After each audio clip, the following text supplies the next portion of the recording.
ጀንበር እየጠለቀች ነገር እያከተመ መሆኑን ሲረዱ በውስጥ ተቀምጠው ያገዛዙ ሰላዮችና አርበኛ የነበሩ አካላት ሽው እያሉ እየሄዱ ነው። ጠናክረን ብለነዋል። ኢያሱ አባተ ረዳት ፕሮፌሰር መሰናበቱን ሰምተናል፣ መሄዱን አድምጠናል። እና ጉዞህን ምንድነው ጨርቅ ያርግልህ ምናምን እያልን አንመኝም። እሾክ ያርግለት እንጂ የምን ጨርቅ ነው? ለሚሄድ ሰው የራስ ጉዳይ ቀጥል ማለት አንድ ነገር ነው። ግን ይሄ ትግል እየጠራ ኩልል እያለ እንዲሄድ የሚያስችለው ሁኔታ እየተፈጠረ ነው። በነገራችን ላይ ምንም እንደው ሊቆጨን የሚችል አንዳች ነገር እንዳይኖር አድርገን በብዙ ርቀት የሄድንበትን ለፉከራ ለቀረርቶ ምናምን ሳይሆን እያንዳንዱን ይሄን እንቅስቃሴ የብአዴን አምስተኛው ረድፍ በውጭ ያለው በውስጥም ያለው ጠቅላላ ኔትወርኩን በተመለከተ ውይይት ያላደረግንበት አመራሩ ጋር ያልተነጋገርንበት ጊዜ የለም። በከፍተኛ አመራር ደረጃ ቱ ቢ ኦነስት በአንድም ጉዳይ ትንሽ ስተናል የምንልበት ነገር የለም። በጣም እጅግ ለማመን ይቸግር የነበረው በመንሸራተት ሂደት ውስጥ ኮሎኔል ፋንታሁን እዛ ድምዳሜ ላይ ይደርሳል የሚለውን ለመቀበል ከመቸገር በቀር በብዙ ባክ ኤንድ ፎርስ ዘግይተን ነገሮቹን ከመረዳት በቀር ሌሎቹ ያሰላለፍ ሂደቱ ምን እንደነበረ ግልጽ ነው። በአጠቃላይ ዳውንት የነበረው ቡድን ምን አይነት እንቅስቃሴ ያደረገ እንደነበረና የብአዴን አምስተኛው ረድፍ መቼና በምን ሁኔታ እንደተፈለፈለ መረጃውን በማግኘት ረገድ ቀዳሚ ነን ማለት እንችላለን። ፍሬም አድርገን አምስተኛ ረድፍ የሚል ስያሜ ከሰጠን በኋላ ከላይኛው አመራር እስከ ታችኛው አመራር ድረስ ከፍተኛ ተቃውሞ ነበረ። በደጋፊዎችም ዘንድ ይሄ ነገር አፋሕድን ለመጉዳት ነው የሚል ጥርጣሬና ቅራኔዎች ነበሩ። ለቅራኔዎቹ እድል አልሰጠንም።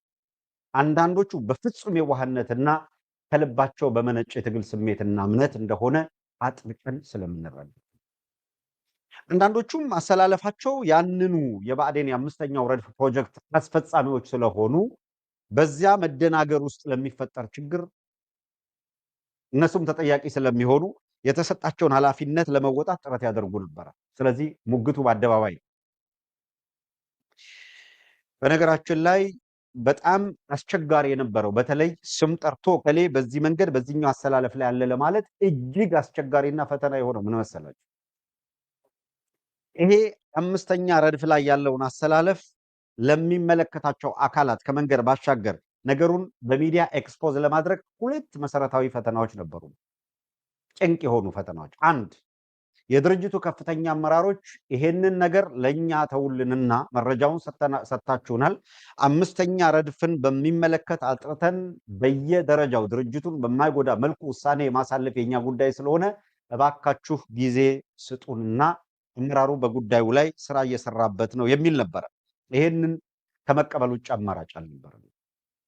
ሁለተኛውና በጣም ፈታኙ ነገር እንዲህ ያሉ የውስጥ አርበኛ ሆነው ላገዛዙ በባንዳነት ስለላ የሚሰሩንን የብአዴን የአምስተኛው ረድፍ አስፈጻሚ ኃይሎች ከዚያ ሜዳ ላይ ከትግሉ ሜዳ ፈቀቅ ሳይሉ በፊት በስም ጠርቶ ኤክስፖዝ ማድረግ ያለው ፈተና ልክ ኤክስፖዝ ከተደረጉ በኋላ አይጠቅሙም ብሎ ካሰበ ራሱ አገዛዙ እርምጃ ይወስድባቸዋል።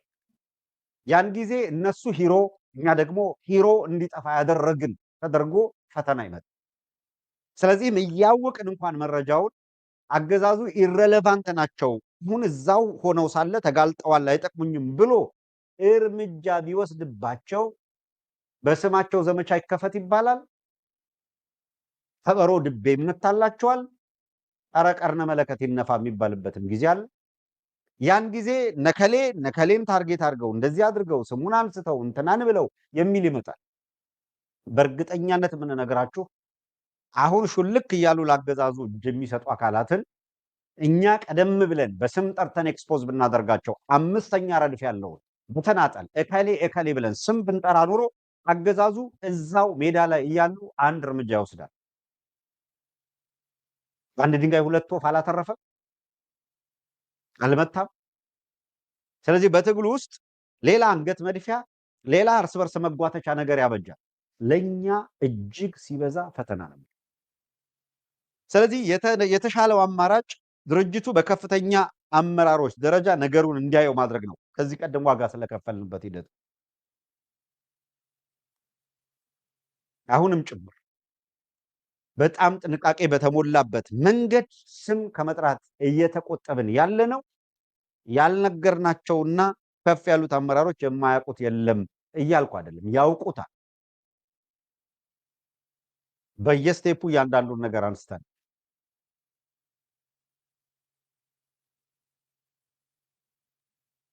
ነገሬ ሰው ባቄላ ቀረ ሲባል ምናምን የሚሉት አለ። ለሚዲያ የማይሆን ወርድ ስለሆነ ልትሆን ሲሄዱ ያጎደሉት ነገር እዚህ የለም። ከሄደ ጥርግ ብሎ ይሄድ ሰየው ነው የምትለው። አሁንም ቢሆን በተለያየ እርከን ተቀምጦ ካገዛዙ ጋር እየተሞዳሞደ ጊዜ ቀን የሚቆጥር ቀላል አይደለም። አሁን በቅርብ ጊዜ በተወሰነ ደረጃ ያለንን ምልከታ ያለንን መረጃ እና ሊሆን የሚችለውን ነገር አነሳን። ሌላኛውን ተጓዥ አስመልክቶ የተሰጠን ምላሽ ግዴላችሁም ሐሳብ ቀይሯል። እነዚያ በድርድር ስበብ ላገዛዙ የገበሩ አካላትን ምንም እንኳን አብሯቸው የነበረ ቢሆንም የለም ከዚህ በኋላ በፍጹም የነሱ መንገድ አይጠቅምምና ትቼዋለሁ ብሏል። በዚህ ተማመኑብን፣ ግዴላችሁም just keep quiet እድል ስጡ ዳሉ። ሚዲያ ላይ በመጫጫህ የሚተረፍ ነገር የለውም። መሬት ላይ ትግል እያደረጉ ያሉትን ሊጎዳ በማይችል መልኩ ሁልክ ብሎ እንደዚህ ከሄደ እንጦሮጦስ የሚያደርሰው የተሻለ ቦታ የሚያደርሰው ይሂድ። ሁልጊዜም በህሊናችሁ 100 ሺህ ሰጣለው በሉ፣ በሬ ገዛለው በሉ ያለውን ጀነራል አስቡት። እሱን በልኩ ከርከመው መግቢያ መውጫ ሳጥተው በየቦታው እያፈረሱ በየቦታው እየበተኑ በየቦታው እጅ ወደ ላይ እያሰኙ ወደፊት የሚገሰግሱ ኃይሎች መኖራቸውን ከግምት ካስገባችሁ እዛ ላይ ደዋል ማድረግ። አሁንም ደጋግመን የምንወስደው የሆነ አካል በሄደ ቁጥር ባገዛዙ ሰፈር ከበሮ መምታት፣ ድቤ መምታት፣ ሆይ ሆይ ማለት ምናምን የተለመደ ነው።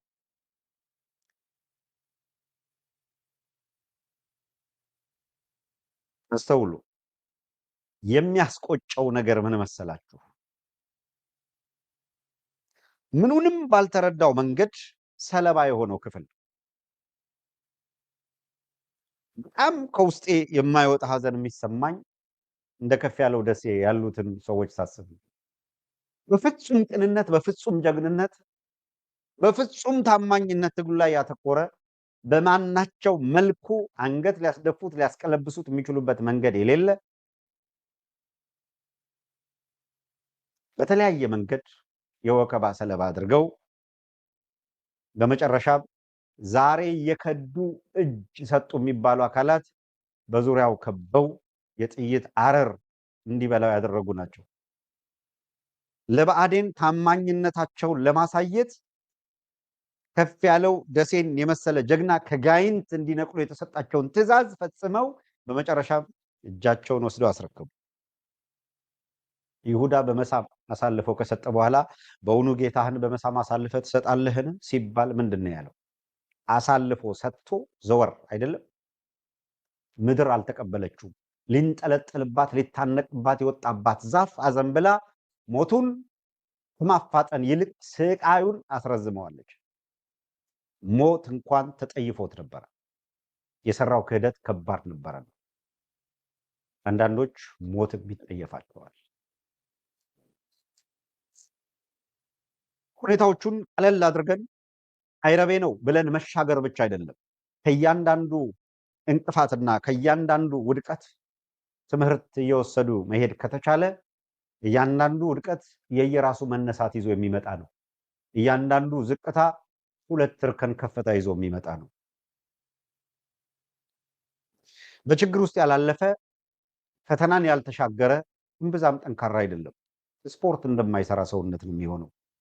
እድገቱ አይቀንስም፣ ግሽበት ነው ግን እድገቱ። በፈተና ውስጥ ያለፈ ጡንቻው የተፈተነ ሰውነቱ ጠንካራ ነው፣ እድገቱ ጤናማ ነው። ስለዚህ እያንዳንዱ ፈተና ጉልበት እየሰጠህ አቅም እየፈጠረልህ ከሄደ ጥንካሬ እየወለደ ነው የሚሄደው። ስለዚህ ፈተናውን አትጥላው። ከፈተናው ባሻገር ያለውን ድል አስብ። ለተወሰነ ጊዜ በዋሻ ውስጥ መቆየት ተስፋ ያስቆርጥህ። በዋሻው ቀዳዳ ውስጥ አሻግረህ ያንን ሰፊ ብርሃን የምታይበትን ተስፋ ላለማጣት ጥረት አድርግ። ያን ጊዜ ታሸንፋለህ።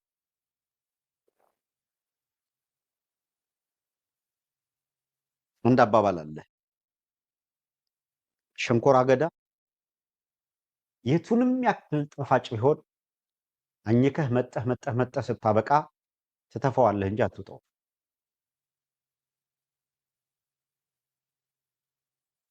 አንዳንዶች የቱንም ያህል መልካም ቢሆኑ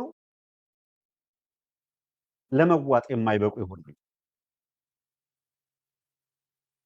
የሆነ ጊዜ አላቸው ሊታኘኩ ጥቅም ላይ ሊውሉ የሚችሉበት ጊዜ፣ ነገር ግን መዋጥ የሚችሉ አይደሉም። መጨረሻ ላይ የሚተፉ ናቸው። በሁለቱም ወገን በራስ ወገን በራስ ህዝብ ወገን አርበኛ እየተባለ ጀግና እየተባለ ስም እየተሰጠው ምናምን ቆይቶ ሲያበቃ ያ ሲያመሰግነው ሲያከብረው የነበረ ከሌላት ላይ ቅንሳ እየሰጠች እናት ከትርፍ አይደለም ከዋናዋ ምን ዋና አላት ከሌላት ላይ መቀነቷን ፈታ።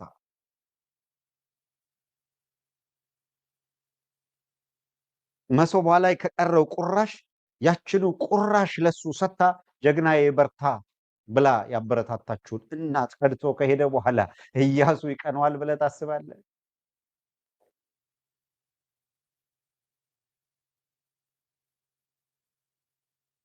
እንደዛ አይነት ሰዎች ይቀናቸዋል ብለህ ታስባለህ? ባዴንነት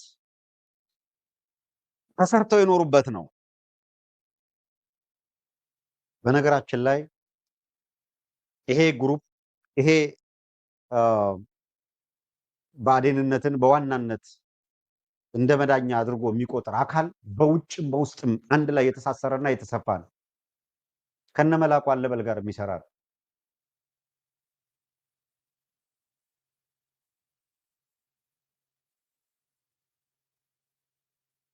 እዚህ ተቀምጠው በእኛ ላይ ውርጅብኝ ያላወረዱ የለም አይደል? እዚህ ዋሽንግተን ዲሲ አካባቢ ዊኖስ ኤክስፖስ ላደረግናቸው ማታ ማታ ከባዕዴን ጋር በዙም ስብሰባ የሚያመሹ አካላት ቀን ቀን ግን የአፋሕድ ተወካይ ነን ብለው መጡ። ኧረ ስለ ፈጣሪ አይደላችሁም፣ መስመራችሁን ለዩ፣ ድርጅቱን ነገርን፣ ትክክል አይደላችሁም። በውጭ ያቋቋማችሁት ቲም ጋንጋፕ አድርጓል። የድርጅቱን ማጠቃለያ እየሰሩለት ነው። ብአዴን ነፍስ ዘርቶ አምስተኛው ረድፍ ትግሉን እየተቆጣጠረው ነው የሚገኘው። ይሄንን ነገር እባካችሁ ያላልነው ነገር የለም።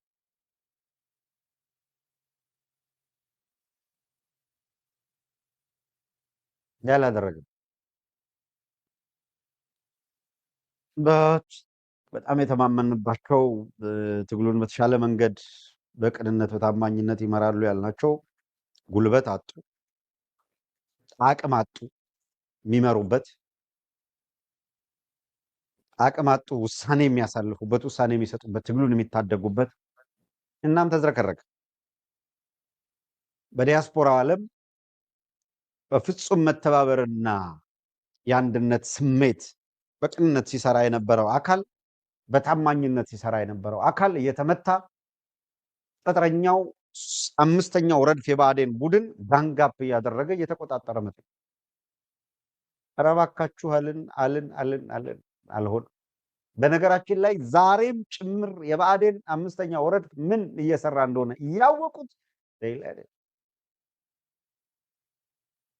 በየቀኑ ምን እየተደረገ እንደሆነ እየታወቀ ፋይናሊ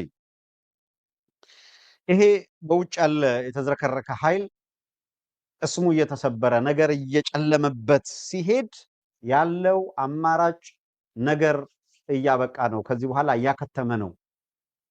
በውጭ ስምሪት የሰጡትም አካል እያከተመለት ነው። ከዚህ በኋላ የከሌ ተወካይ የሚልበት እድል እያከተመ ነው።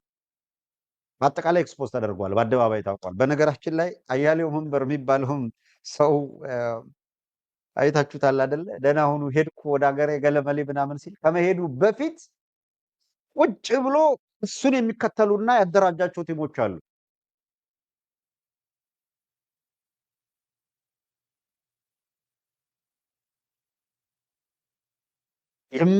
የሚታወቁ በአደባባይ ምን ሲያደርጉ እንደነበር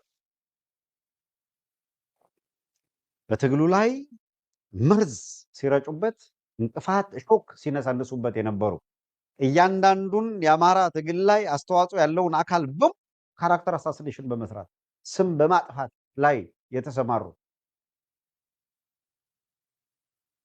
አቅማቸውን በልኩ መገንዘብ አቅቷቸው ሁሉንም ነገር ማድረግ የሚችሉ አድርገው ያሰቡ ውድቀታቸው ተፋጠነ። ሐቀኛ ትግል ወደፊት እየመጣ እያሸነፈ ሄደ። ያ ማለት ይሄ አደገኛ የብአዴን አምስተኛ ረድፍ አብቅቶለታል ማለት አይደለም። በሁሉም ዳይሬክሽን ያለ ነው። የሚገርመው የብአዴን አምስተኛ ረድፍ